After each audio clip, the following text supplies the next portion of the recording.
Ça y est, tu veux te lancer, tu vas apprendre à chanter. Mais aujourd'hui, on va surtout voir ce qu'il faut que tu arrêtes de faire tout de suite pour que ça se passe beaucoup mieux pour toi.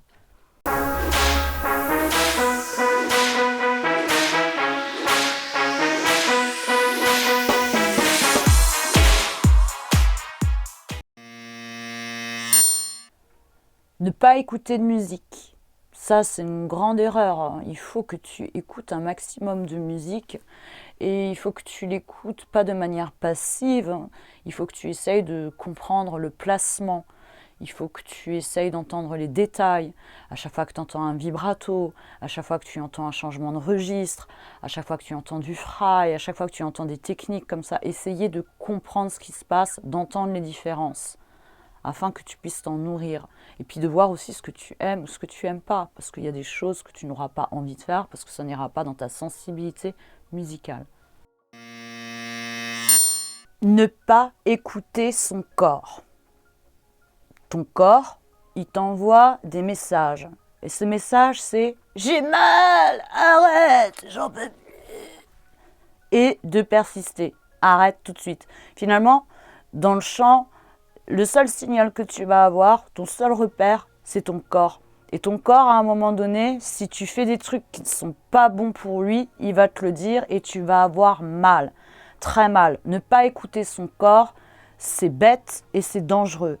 Et surtout, si tu insistes, un petit bobo peut se transformer en un gros nodule. Donc écoute ton corps, c'est important. C'est vraiment, finalement, le seul repère que tu vas avoir. Parce que même si tu as un prof de chant, lui, il ne peut pas savoir ce qui se passe dans ton corps. Il peut se fier qu'à toi ou ton attitude. Il va avoir des choses un peu cheloues, mais il ne peut pas savoir si tu as mal. Des fois, un son peut paraître correct, mais pourtant, la technique est malsaine. Donc, écoute ton corps par pitié. Vouloir absolument mettre des vibes partout alors que tu n'es pas encore super clair avec la justesse. Donc ça, c'est de la fioriture, c'est de l'embellissement. Il faut commencer par le début. Le nombre de fois où on entend des gens qui font des choses très techniques, mais qui n'ont pas la base. Ils ne sont pas justes rythmiquement, ils ne sont pas justes tonalement, mais par contre, ils arrivent à faire des espèces de pirouettes. Non, il faut commencer par la base, commencer par quelque chose de sain, respirer correctement, se positionner correctement, articuler correctement, avoir une diction correcte, avoir aussi cette capacité à générer des émotions, à pouvoir interpréter, à comprendre le texte, à se poser des questions aussi sur le texte. C'est déjà plus important que vouloir épater la galerie et puis finalement ne pas le maîtriser, ça devient malheureusement ridicule. Croire qu'il faut absolument faire de l'exhibition vocale pour être un bon chanteur. Il faut faire des pirouettes incroyables, avoir une technique impressionnante. En gros, être un chanteur comme un sportif de haut niveau. Évidemment, il y en a, et c'est super cool de les avoir, mais tous les chanteurs ne doivent pas devenir comme ça et ne peuvent pas être comme ça. Parce qu'il y a des paramètres, déjà des paramètres physiologiques. Je veux dire, tout le monde n'a pas la même tessiture, donc tout le monde n'a pas ce range, cette possibilité-là. Ensuite, les gens qui arrivent à un tel niveau sont entraînés depuis le plus jeune âge avec les meilleurs enseignants, des experts. Ils ne sont pas en autodidacte. À un certain niveau, je peux t'assurer qu'il n'y a pas d'autodidacte. Donc, si c'est vraiment ton objectif de devenir un chanteur de haut niveau en termes de technique, il faut que tu t'entoures des meilleurs professeurs. Ça, je veux dire, c'est pas en autodidacte que tu vas réussir à le faire sans en tout cas te faire mal. Si je prends l'exemple de Whitney Houston, elle-même à la fin de sa carrière était dans l'incapacité de chanter ses propres chansons.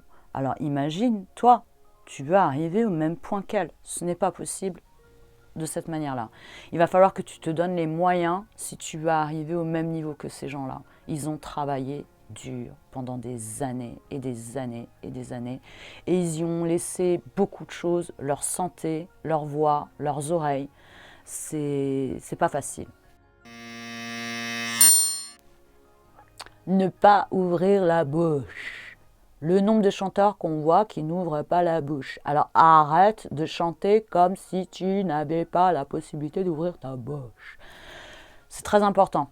Et c'est pour ça que si tu décides de te lancer en autodidacte, regarde la bouche des chanteurs. Alors pas dans les clips, regarde la bouche des chanteurs dans les lives, quand des fois tu as des gros plans, et regarde comment ils modulent leur bouche, les gestes que tu vois, l'ouverture, des choses que tu ne verras pas, la bouche tirée comme ça. C'est hyper important parce que c'est ce qui va faire que tu n'auras pas de tension ici. C'est aussi le fait que l'ouverture va permettre de faire sortir le son plus facilement, donc tu n'auras pas besoin de forcer. Moins ta bouche sera ouverte et plus tu vas devoir fournir d'efforts pour que ton son y perce. Donc ouvre la bouche et c'est pour ça que je te conseille de te filmer parce que des fois on n'en a pas conscience, on a l'impression qu'on ouvre la bouche mais non en fait ou pas plus que ça. Ne pas articuler et surtout ne pas finir complètement le mot. Alors le mot, il a quand même une importance.